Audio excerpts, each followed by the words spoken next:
Good morning. Good morning. Yeah. I'm Francis Balika, a writer intern with Melanin Travels Magic. I interviewed diasporan Africans on travel experiences, both on the continent and you know outside of the continent. So Mhm. My name is Ayoka. I am a French solo traveler, graphic designer, and I've been in Africa since February. okay, so we'll talk about that in a little bit. Being in Africa for nearly a year. Yeah. Yeah. All right. So, but before we get to that, right? You mentioned you're a solo traveler. How long have you been doing solo traveling? My first solo trip was 2 years ago. Oh, I okay. went to Barcelona Mm, by myself, like for 2 weeks. for 2 weeks. Yeah. Oh, okay. That's in Europe, right? Yeah. So, are there any other European countries you explored aside Barcelona? I've been to Belgium, Netherlands, England, Cyprus, Portugal. Oh, okay. Well, that's quite a number of them.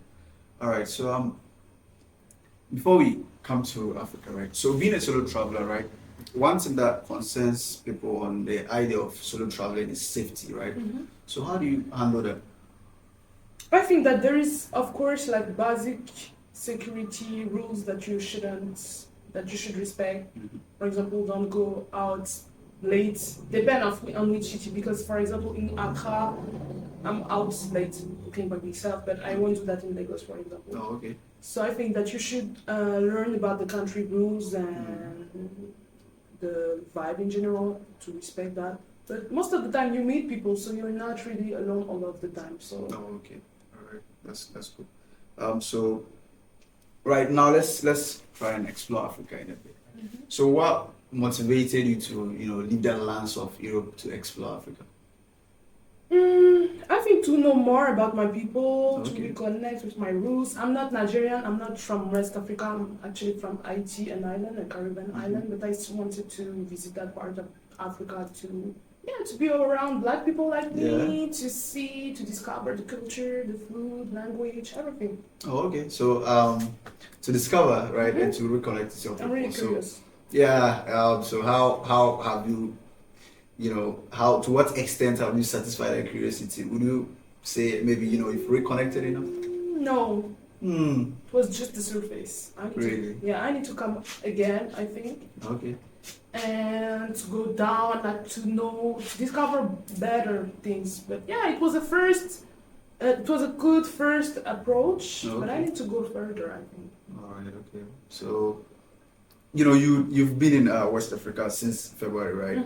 Your and this trip you took landing in Africa since February was purposely to explore West Africa. Which country did you first go to? Nigeria. Nigeria. And you did 5 months in Nigeria, right? Yes. Can you tell me a little bit about it? I was volunteer with the NGO, so I was Okay. taking care of the social media, giving French and design lesson.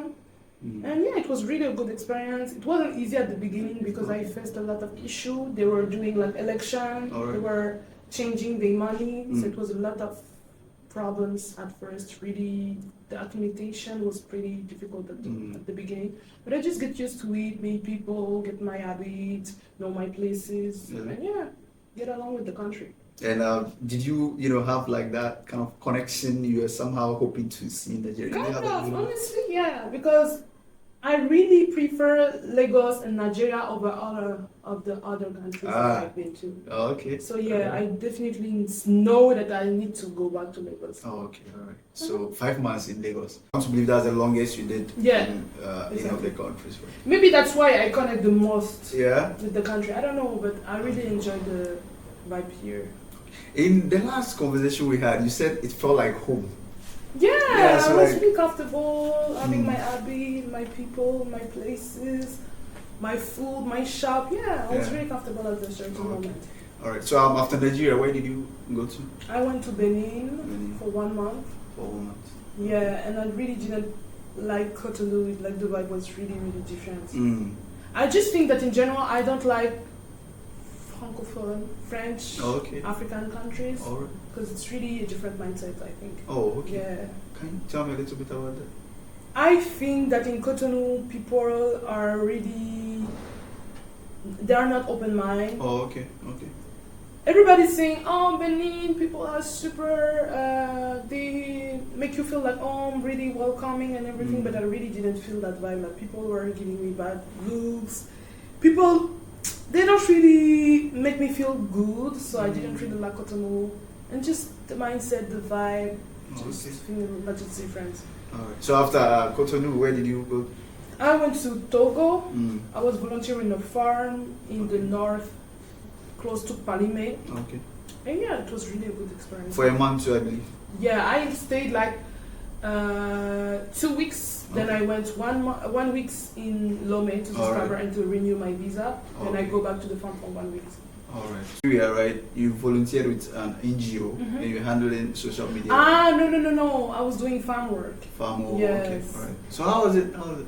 Yeah, it was really different from what I'm used to. But yeah, it was a new experience. Really More nice. physical, huh? Yeah, but like if I was tired, I was just stop. Yeah. It was nice, like doing things that I never did in my life, like harvesting, planting, feeding, cutting.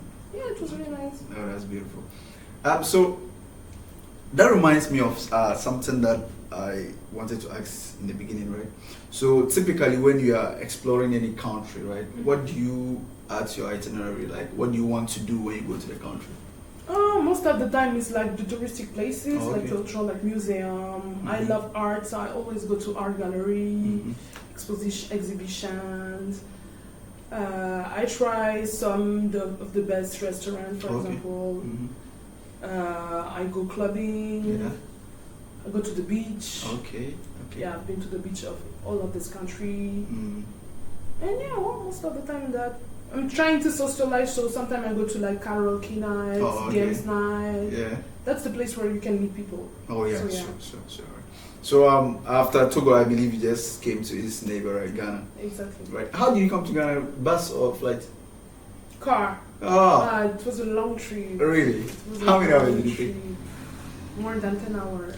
Like it took the day. Was it because of the road network or the kinds of problems plus the roads? Yikes. Like I arrived at Lome and it took, let's say, almost 2 hours for my visa and to find the car. So yeah, it was pretty long. It took a lot of time. Right, but would you say the fare was a bit moderate? The fare you had to pay to get to Ghana, was it a bit moderate? It wasn't that expensive. I can't honestly remember exactly how much I paid, but less than 100 euro, like definitely less. Okay. So no, it's not that expensive. You just have to know the people, because I went with someone that knows and they guide me. So if you're going by yourself, you should be you should be careful, because some people try to scam you. Right. They actually scammed me for my SIM, and a man tried to scam me, but I said, hey, it's not going to work. Like, I was busy avoiding one people to scam me, and the other people like took the advantage to scam me. But it wasn't that big deal. Like, I paid for data, and he gave me like 700 MO rather than 1 gigabyte. Yeah, well, was that in Lome? Was that in Lome? Yeah, in the border. Okay. About to go to Accra. Because he saw that I was busy, then I didn't check the SMS, so just take advantage of it. It wasn't a big deal, but it just pissed me off because that's something that I could have avoided. Right. But I was actually busy taking care of another situation. And it sounds like a bad reason to visit, Yeah, you really should be careful, because everybody is trying to take advantage from you. Like, they were all around me, and I was like, please, get away from me. Like, I don't like when people are all around me, because that's exactly the moment when they just round me. Sure. So you should really be careful about that. All right, okay, so after Lome, right, you came to Accra, Ghana. So how long have you been in Accra? 2 weeks now. 2 weeks now? Yeah. Okay. And how is the experience going so far? It was a bit difficult at the beginning, but I'm just getting along with the country. I think like it's look like Nigeria more than Benin and Togo, so I really like it. Like, I like the vibe here. I think people are nice. The country is beautiful. Yeah, I like it. Okay, so what have you done so far since your arrival in Ghana? Of course, I went to visit the Black Star Gate. I went to Makola Market. Okay. I went to the beach. I went to some restaurants. And I have still 2 weeks more, so I will just take those weeks to visit like the art gallery, the museum and stuff. All right. No. So let's try and rate the 4 countries you've been to, right? I mean, somehow you have, some kind of personal preference to Nigeria. Yeah, that's than my the first. rest, right? I'll say that's my first. Okay. Second will be Ghana. Okay. Third will be Togo, Mhm. and last will be Benin. All right. So let's talk a little bit about the visa and the experience you've had so far with the 4 countries, right? Which one of them was the easiest to? Benin. Benin. It actually took like 5 minutes to do my visa online. I was really surprised when I received the notification. I was like, is it like a confirmation of the payment or the actual visa? Because it was so fast and cheap. Actually, it was the cheapest. All right. So yeah. Okay. So followed by which one? Which one did you have less ease again acquiring? I'd say Ghana, Okay. even if it was the most expensive. Like I paid $200 for 1 month. Yeah, they say, oh, it's because it's an emergency visa that you did at the border. But I was like, I did all of my other visa at the border, so I don't understand. But it's government, so you don't have a choice. If you're not happy, you just leave. And I don't want to leave, so I just have to pay. Yeah. For Nigeria, it was a lot of wahala, honestly. Yeah, they took my money so bad. Like, I paid like 3-month visa in France, and when I get to Nigeria, they told me, no, it's 1 month. You have to pay again. Yikes. So I had no choice than paying.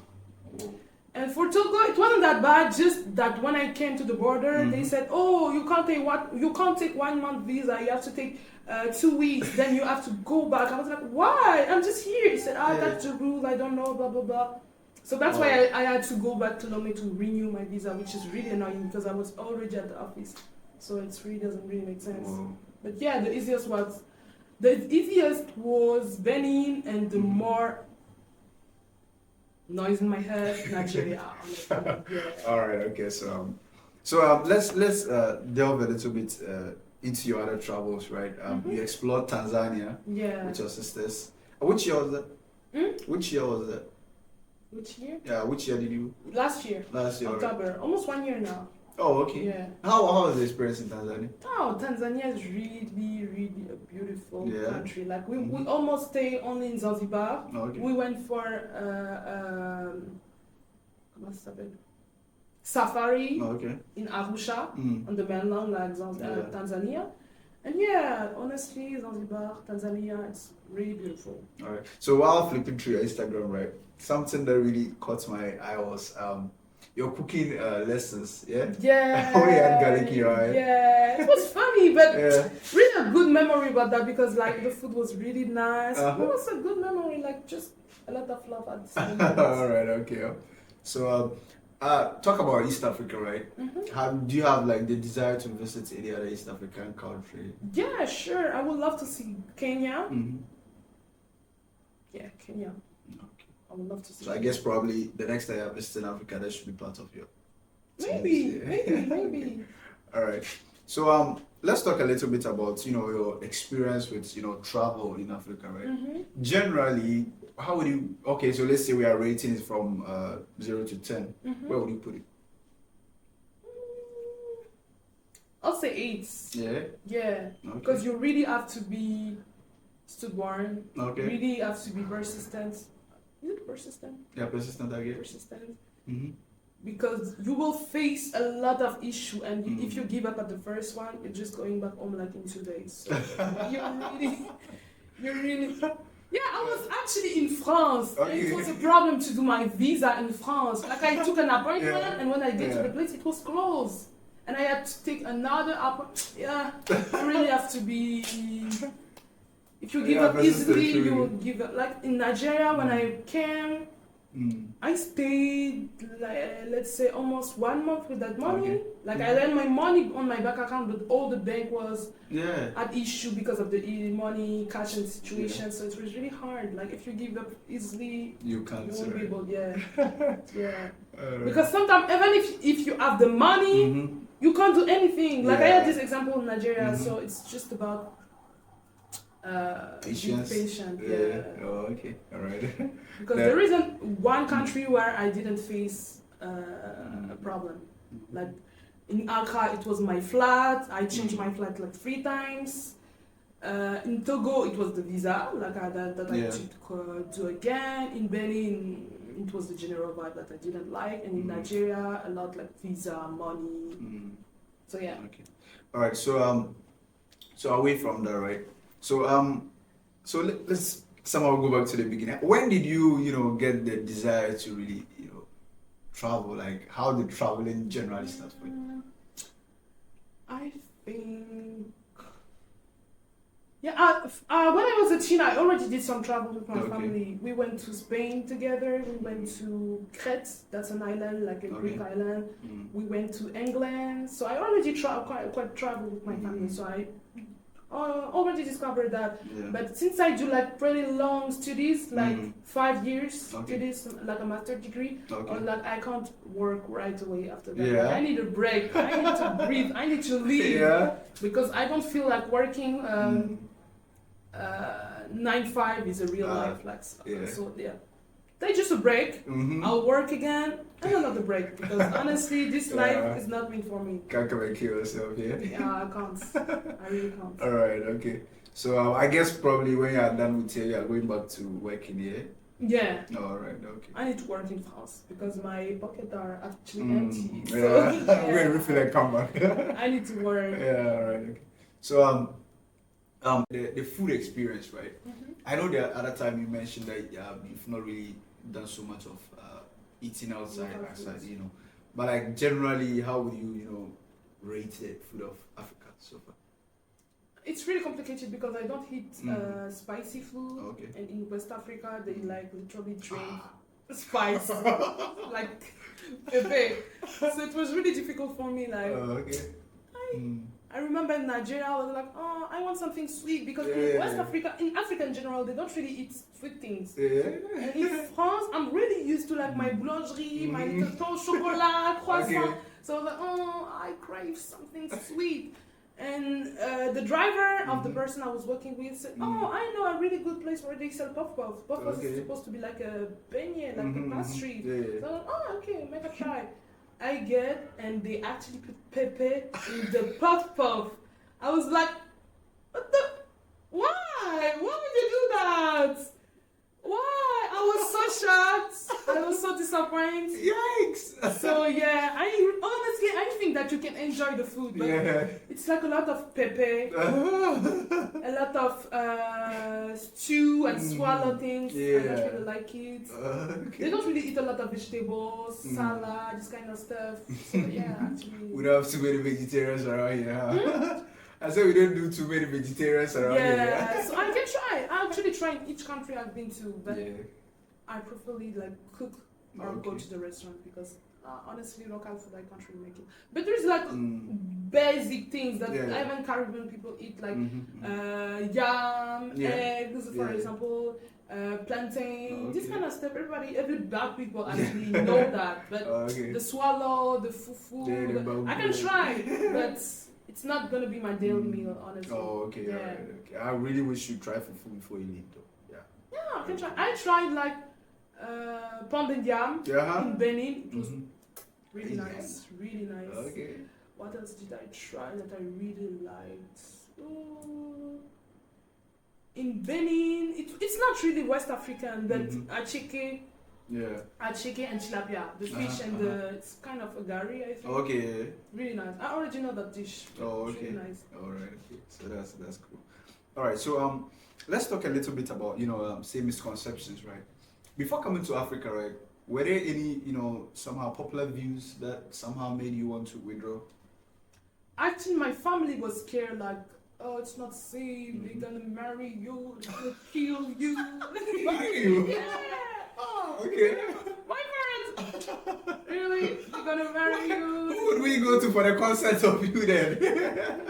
I don't know. In their mind, it's the stupid film and things that they see on TV about Africa. But honestly, I was more afraid of. I know that there is a lot of corruption in Nigeria, so I was more afraid of that, like scam things and safety, like this kind of. a thing rather than really, oh, it's gonna be poor, it's gonna be ugly, it's gonna be disgusting, and things like that. So yeah, no, only that, but me, I was just like, okay, let me open my mind and see and discover. But it wasn't like, oh, you're gonna do that, no, not really. You know, actually, just 2 days or so back, I saw Christina post something on her status and linked to an Instagram video where I forgot the name of this guy. He's quite popular though. Where he said, I need to bring my kids to Africa because they live in trees. Yeah, like, who says that? I mean, they share ignorance. I think that American people they don't really consider themselves African. Yeah. So sometimes they just say crazy shit. Like, I think that those people. And at the beginning of the video, when they say, I need to bring my kids to Africa, because they live in tree and bush. Yeah, I mean, it threw me off right there, like. And I don't know how you feel confident enough to say that, like in public. Yeah, you're recording. Of course, yeah. I mean, that's crazy. That's really crazy. I mean, that's Africa in the world for you, right? Some people in Africa have a better life than you, and you're saying that people live in bush. That's really stupid. Okay. So that means somehow you didn't really have much misconceptions about Africa while coming here. Not really. Just the fear.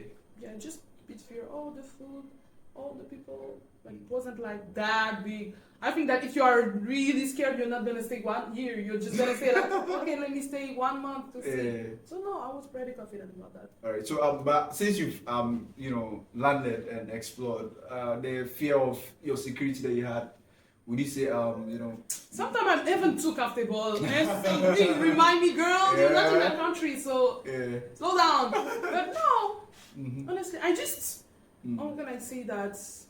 Try first and I see, and some people tell me, hey, be careful. For example, in Togo, I remember it was a bit night, like I think it was 8 something.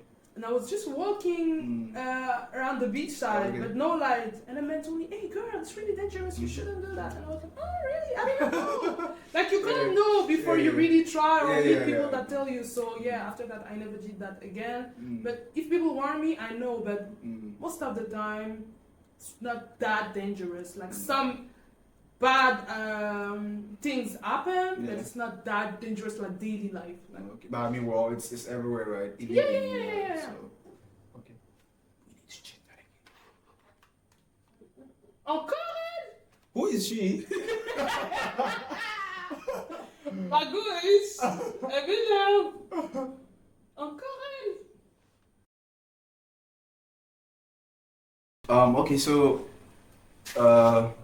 let's talk a little bit too about general traveling, right? And how people perceive it. Just the other day I was mentioning to you that people that are not so much into travel, right? Some of them would rather prefer expense or putting their money into stuff like fashion or following technological trends or buying cars and stuff like that rather than travel, right? But being a traveler yourself, right, what would you say is that one advantage that traveling has over some of these other passions? Oh my God, like personally, why would you say you love traveling? I mean, you could put your money into other stuff like shopping every day and yeah, because it's great memories. Like, for example, I buy a bag. Okay. 2 years after the bag spoiled, I throw it. Okay. I go to Zanzibar, I see elephants, I took a video, the video never spoiled. Yeah. So I think like it's more about preferences. Some people rather use their money for material things or things like that. But honestly, I prefer to travel because you discover things, you meet people. I know so many people in Nigeria now.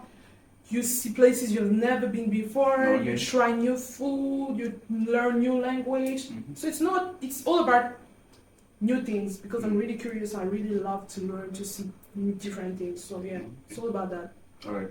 But I mean, on the aspect of, it's expensive because, people tend to see like, all right, I mean, having to fly here, stay, the food you be eating, traveling in and around, like, they somehow already have the perception of it to be expensive, coupled with other stuff like you will probably even buy clothes and stuff. But like being a traveler yourself, like how do you get around it? It's all about having some tips. For example, when I was volunteer, I didn't pay like for my accommodation and food. Oh, okay. I go to the border by car Okay. or bus rather than a flight or, for example, flight or boat or expensive thing. The food, you can go to the restaurant sometime, but it depends on which country. But you're not going to the restaurant every day, like fancy restaurant all the time. You can cook. Sometimes you can take public transport. I remember that in Nigeria I was taking a lot of public transport. In Benin also, bike almost every day. But here in Ghana I feel like Uber is pretty cheap, so I'm taking Uber all the time. Just have to see what costs the most, avoid it, and find other solution, other ways to do that. For example, if you know that food is expensive in the supermarket, you can go to the market. It's cheaper than for vegetables and things. Yeah. Okay. All right. So, so let's talk about like say the people you've met since you arrived to, right? Africans on the continent, yeah. And so, having interacted with quite a number of people yourself, right? Do you somehow get the edge that they like to travel to? Honestly, not really. Not a lot of them. Sometimes it's because they can't afford. Yeah. And sometimes it's just because they don't have the curiosity. Because, for example, I met a girl in Accra, and I was like, "Oh, I've been to Togo," and she was like, "Oh, Togo it's pretty close. I don't know why I've never been." She didn't even know where I've never been. Yeah.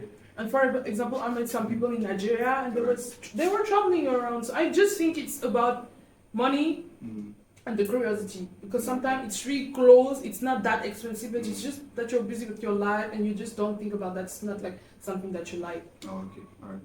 But in general, like how or what ways of say encouragement would you have for say youth generally, regardless of where they find themselves on the continent, on the globe, anywhere, on how they should perceive travel? Like what words would you say have to encourage others to want to travel? I think that traveling is really important to allow you to see that sometimes you're privileged, sometimes you're not, but sometimes you are in a certain way. Okay. To realize, to see other way of seeing life and living life, meet people from everywhere. I think it's really interesting to be like, oh, I know someone from this country, I know someone from... It's really rich. Yeah. Try new food, see different places, learn different language, just to open your mind. Because I think that if you stay in your close city where you're being raised, when you go to school, when you go to work, you're just gonna be really close-minded. Yeah. And yeah, it's really important to be able to talk to someone you don't know, so to learn something new. So it's all about that. Oh, okay, all right. So, when you first suggested that we could have an in-person interview, I really it's like, all right, that would be interesting. I mean, all the interviews we've had so far at Melanin Travels Magic, especially probably those that I have been privileged to conduct, we did them over Zoom, right? But given that you're in the country already and that was a possibility, we're like, why not? Let's explore it. That's a new way of looking at it, like you said. And having been to Accra myself on this trip, it was really enlightening for me. So just to really add up to what you said, it's true. We are raised in one part of the world, and it's like, of all the the million stuff that you could learn, you are just privileged to say a dot of it, And it's true, having come here myself, I could attest that like traveling really broadens your perspective on how things are, and at least that gives you a new and a vigorous way to approach life in some senses, or even sometimes it gives you an edge to slow down, because like you said, it humbles you in some respects, like how privileged you could be. So yeah, it was really a pleasure, to have a sit down with you in person, and I'm really grateful that you sacrificed today that we could have this interview. So thank you very much. My pleasure. Yeah, like I said, you should try fufu. Yeah, maybe you could negotiate something with the kitchen so that it will reduce the bit of spices in yours. Yeah, I really want to try it. Sure. Yeah. All right. So thank you very much once again. It was really a pleasure speaking with you. Thank you. See you soon, maybe. Yeah. Bye. It was a pleasure. Bye.